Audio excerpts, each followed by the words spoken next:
Hello readers, this is Justin's 52 Books where I discuss my selections for the 52 Book Club's 2022 Reading Challenge. Every year the 52 Book Club puts out a reading challenge and there's 52 prompts. A prompt is a description of a book and it's up to the reader to fill in that description with whatever book they choose. And there's 52 of them, so roughly one a week. This is week 15 and I am talking about prompt 20, a book related to the word gold.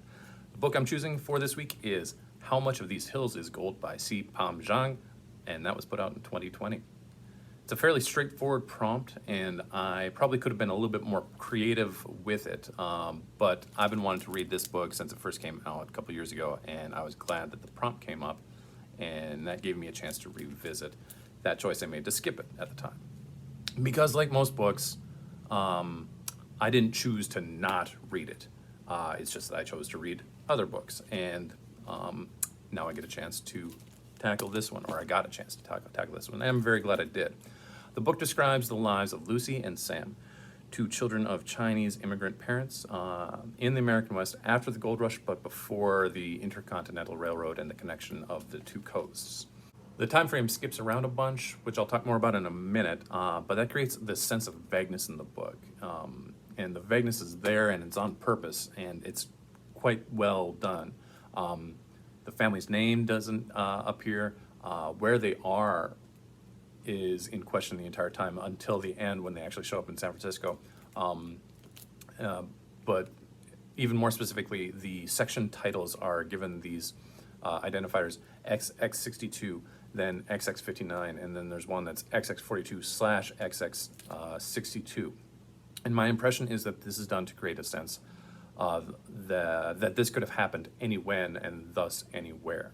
But on top of that, it also creates this sense of vagueness, and particularly vagueness of being a child, and having your parents be your only source of information and metering out information as you grow up, not out of sadisticness or that you don't deserve to know, but if you get all the information all at once, then that's not going to make any sense. So you have to pick your time. So there's that sense of childlike vagueness to the book, and that parent-child dynamic is one of the themes of the book, and how two different parental personalities can manifest and kind of quicken in terms of the children's own personalities.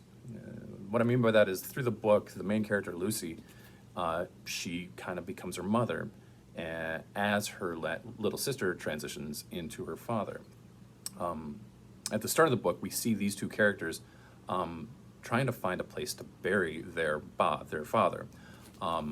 Their mother, Ma, has not been in the picture for years. And I found it interesting to start the book there with this kind of quest that these two are on.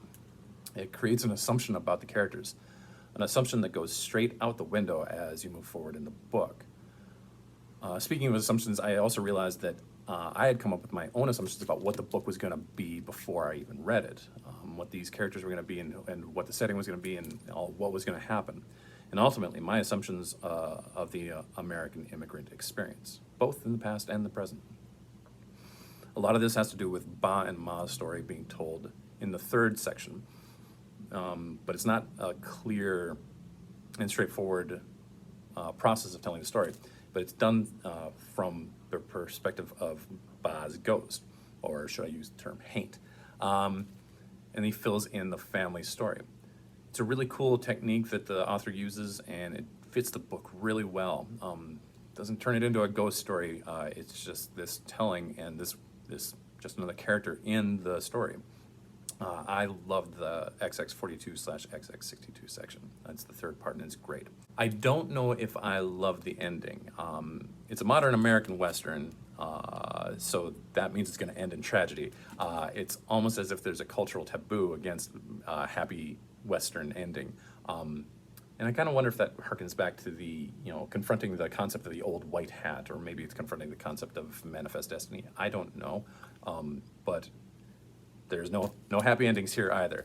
Regardless, the last section sees the characters getting on with their lives, but never really being able to get past who they are. There are new characters. There's this Scarlett O'Hara proxy that shows up, and there's some Accorton. but ultimately you know that the characters aren't going to make it out of the story intact. In fact, in a way, the book ends just as Lucy is going to reveal herself to the reader, and that leaves us again with this childlike vagueness of having only the information you need to know at a given time and having someone else decide what you need to know. Like I said, there's a lot of vagueness to the book, and it's consciously there and on purpose, and generally I don't care for that too much. I don't have a head for it. If I miss one point at the beginning and it gets compounded through the narrative and suddenly I'm not reading the same book I started, and I just stop caring at that point. But that doesn't happen with How Much of These Hills is Gold, or at least it didn't happen to me, and that says something to how fine a writer Zhang is. And not just a prose. She gets lots of credit in reviews of this book about her prose, and it is wonderful, but just the mechanics of her storytelling are impressive and got me through, despite the vagueness. I liked the book a great deal. It broke my heart a little bit, but you kind of know that going in, but it didn't break my heart in the way I thought it would.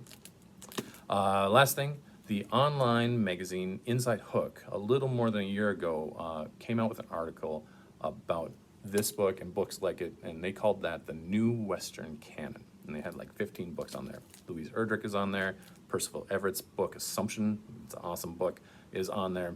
I'll put a link in the comments because I would really like to highlight that list and these books because I love the idea of the re-examined Western, just like we have here with How Much of These Hills is Gold by C Pam Zhang. This has been week 15 of Justin's 52 Books, and I was talking about How Much of These Hills is Gold by C Pam Zhang. And that was for Prompt 20, a book related to the word gold. For more information about the 52 Book Club's prompts, you can check them out on their website, the52bookclub.com. You can also check them out on Facebook and Goodreads. You can also check me out on Goodreads and Storygraph at Justin's 52 Books. I hope to see you next week for Prompt 23, a book with an author who has an X, Y, or Z in their name. And I'll give you a hint, it's a Z. I know, worst hint ever. Until then, happy reading.